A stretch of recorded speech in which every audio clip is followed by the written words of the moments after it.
Kit વિતરણ થઈ રહ્યું છે. જબરજસ્ત આયોજન. અમારે વિનુભાઈ બેઠા છે, શૈલેષભાઈ. હા, લઈ જાઓ ફટાફટ, આવી જાઓ. શૈલેષભાઈ કેમ થાય?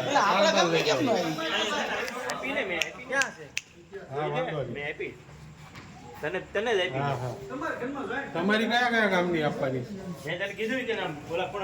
એક જ છે.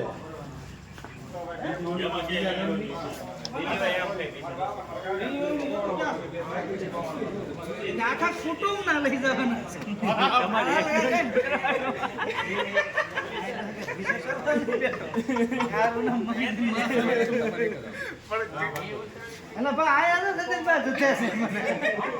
આવી રીતે